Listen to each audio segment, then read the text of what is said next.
नमस्कार। आज के इस विश्लेषण में हम एक ऐसे विषय पर बात करने वाले हैं जिसे हम रोज देखते तो हैं पर अक्सर नजरअंदाज कर देते हैं।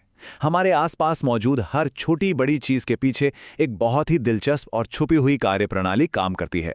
ये रोज सुबह इस्तेमाल होने वाले टूथपेस्ट से लेकर पृथ्वी की विशाल टेक्टोनिक प्लेट्स तक फैली हुई है। तो आइए विज्ञान के इस अद्भुत सफर की शुरुआत करते हैं। जरा अपने आसपास देखिए। क्या कभी आपके मन में ये सवाल आया है कि एक कपड़े सिलने वाली छोटी सी सुई, एक बहुमंजिला इमारत और आसमान में उड़ता हुआ एक विशाल हवाई जहाज, क्या ये सब एक ही तरह के बुनियादी तत्वों से बने हो सकते हैं? दिखने में ये चीजें भले ही एक दूसरे से बिल्कुल अलग लगे, लेकिन गहराई में जाने पर पता चलता है कि इन सब का मूल निर्माण खंड एक ही है। ये सच में सोचने पर मजबूर कर देता है कि प्रकृति ने हमारी इस पूरी दुनिया का डिजाइन किस तरह तैयार किया है। इसे थोड़ा और आसानी से समझने के लिए हेबन नाम के एक लड़के के अनुभव पर गौर करते हैं। हेबन अपने पिता के साथ एक दूर दराज के गांव से गुवाहाटी शहर आया था। वहां उसने सड़क पर अजीब सी चीजें देखीं। उसे लगा जैसे घर सड़क पर चल रहे हों। उसने बड़ी हैरानी से अपने पिता से पूछा कि हमारे घर इस तरह क्यों नहीं चलते। तब उसके पिता ने समझाया कि बेटा, ये घर नहीं, बसें और गाड़ियां हैं। ये ईंट और पत्थरों से नहीं बल्कि लोहे और एल्यूमिनियम जैसी धातुओं से बनी हैं, और सबसे बड़ी बात, इन्हें चलने के लिए एक इंजन और ऊर्जा की जरूरत होती है। ये छोटा सा किस्सा एकदम सटीक तरीके से बताता है कि हमारी ये भागती दौड़ती दुनिया पूरी तरह से खनिजों और ऊर्जा संसाधनों पर टिकी हुई है। तो आज के इस विश्लेषण में हम क्या क्या कवर करने वाले हैं? पहले हम देखेंगे जीवन में खनिजों का महत्व, फिर जानेंगे टूथपेस्ट का दिलचस्प विज्ञान, उसके बाद समझेंगे कि खनिज वास्तव में क्या है, ये कहाँ पाए जाते हैं, और अंत में देखेंगे चट्टानों में खनिजों का निर्माण कैसे होता है। चलिए आगे बढ़ते हैं। भाग 1, जीवन में खनिजों का महत्व। अब ये आंकड़ा सुनिए, ये सच में हैरान कर देने वाला है। हम दिन भर में जो कुछ भी खाते हैं उसमें खनिजों की मात्रा होती है सिर्फ 0.3%। जी हाँ, 1% से भी कम। बाकी 99.7% हमारा सामान्य भोजन होता है।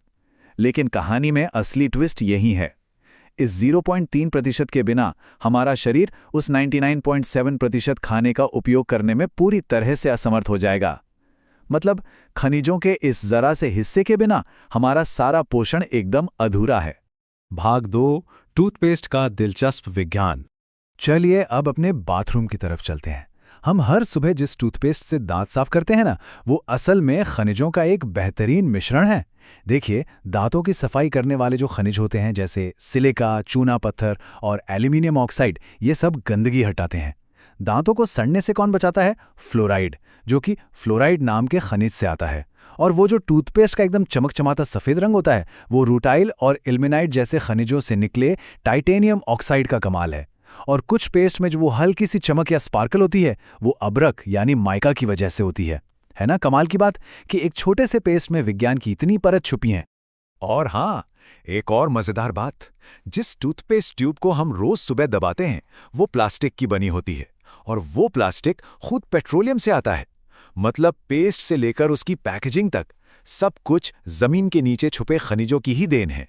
भाग 3, खनिज वास्तव में क्या है। अब जरा एक कदम पीछे लेते हैं और समझते हैं कि ये खनिज वास्तव में होते क्या हैं।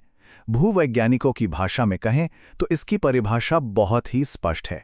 खनिज एक ऐसा प्राकृतिक रूप से मौजूद तत्व है जिसकी अपनी एक निश्चित आंतरिक संरचना होती है। प्रकृति में ये कई रूपों में मिलते हैं। सबसे कठोर हीरे से लेकर एकदम नरम चूने तक, ये सब इसी एक श्रेणी में आते हैं। इनकी यही विविधता तो इन्हें इतना अनूठा बनाती है। वैसे खनिजों को देखने के दो अलग अलग नजरिए हैं।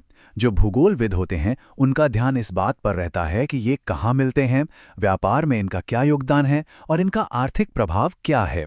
लेकिन जो भूवैज्ञानिक होते हैं उनका फोकस एकदम अलग होता है। वो इस बात की गहराई में जाते हैं कि ये खनिज बने कैसे, कितने पुराने हैं और इनकी भौतिक व रासायनिक बनावट क्या है। ये दोनों दृष्टिकोण मिलकर हमें खनिजों की पूरी अहमियत समझाते हैं। भाग 4, खनिज कहाँ पाए जाते हैं। तो अब सबसे बड़ा सवाल, ये खनिज आखिर पाए कहाँ जाते हैं? एक बात जान लीजिए, खनिज कभी भी जमीन के अंदर एकदम शुद्ध अवस्था में अलग थलग पड़े हुए नहीं मिलते। ये अयस्कों यानी ओर्स में मिलते हैं। अयस्क का सीधा सा मतलब है खनिजों का दूसरे तत्वों के साथ मिलावा रूप। और सबसे ज़रूरी बात, किसी भी खदान से इसे निकालना तभी फायदे का सौदा होता है जब उस अयस्क में खनिज की मात्रा इतनी हो कि उसे व्यावसायिक रूप से निकालना व्यावहारिक लगे। अगर खर्चा ज़्यादा होगा और खनिज कम निकलेगा तो उसे कोई क्यों ही निकालेगा, है ना? अगर हम इन्हें मोटे तौर पे बांटें तो खनिजों को मुख्य रूप से 3 हिस्सों में रखा जा सकता है। पहला है धात्विक, जिसमें लोहे जैसी धातुएं, तांबे जैसी अलोह धातुएं और सोने चांदी जैसी बहुमूल्य चीजें आती हैं।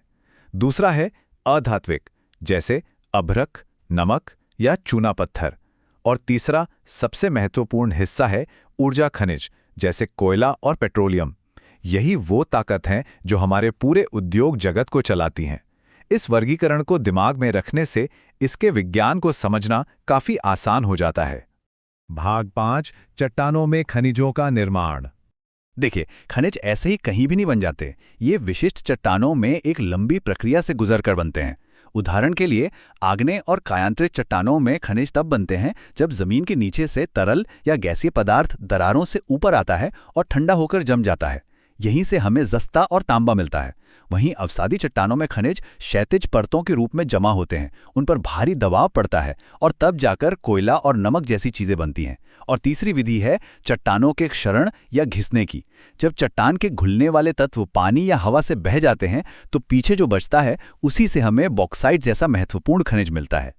इनकी इतनी लंबी और जटिल निर्माण प्रक्रिया को जानने के बाद एक सवाल जहन में जरूर आता है, जमीन की इतनी गहराई में छिपे इन अमूल्य संसाधनों को इतने विशाल स्तर पर निकालकर बाहर कैसे लाया जाता है? जरा सोचिए, एक ओपन कास्ट खदान यानी खुली खदान का पैमाना और उसकी कार्यप्रणाली कितनी बड़ी और जटिल होती होगी। इस सवाल पर जरूर विचार कीजिएगा। आज के इस विश्लेषण में हमारे साथ जुड़ने के लिए धन्यवाद।